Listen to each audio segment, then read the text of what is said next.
For all of y'all that got all this shit to talk about Martin Luther King Jr. not being a real Christian, I read all of his college papers. Yes, he denied the bodily resurrection when he was in college. Yes, he denied the divinity of Jesus when he was in college. But when life hit him in the face, when life hit Martin Luther King Jr. in the face during the 1960 and 61 Montgomery bus boycott, right? When black people was walking together for 381 days, he said, I got a phone call one day. He said a white man called him and said, Dr. King, he said, no, he said, in substance, nigga. We tired of you and your mess now. If you ain't out of this town in 3 days, we're going to blow your brains out and blow up your house. And Martin Luther King said, I'd heard this type of stuff before, but for some reason that night it got to me, I turned over.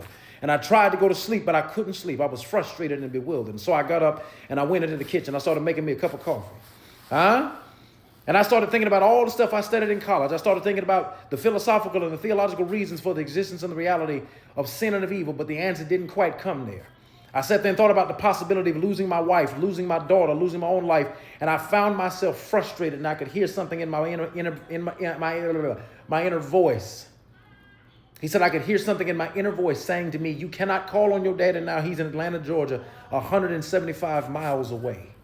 You cannot call on your mama now either. You got to call on that something in that person that your daddy used to tell you about, that power that can make a way out of no way. And Dr. King says out of his own mouth that night at his own house, when his life was threatened, that religion had to become real to him, and he understood he had to get to know God for himself. And that was the first time, and he says this, I bowed down over that cup of coffee and I cried out. He cried out in prayer and God heard him. He said he could hear the voice of Jesus saying that night to stand up for truth, stand up for justice, and I would be with you even until the end of the world. So we love doing this thing to Dr. King where we only take his college papers as so the young man is the totality of the whole man in Dr. Martin Luther King's case.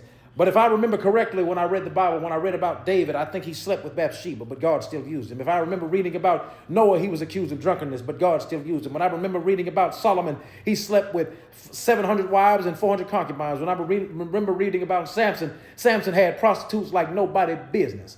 So the Lord executes his perfect plan through imperfect instruments, which is exactly all that we are. So for all of you that want to assassinate Dr. King's character, y'all just wait till I see Chad O. Jackson December the 9th at Sean Mike Keller's studio. I'm sick of y'all talking about Martin Luther King without the facts. All fiction. You dig.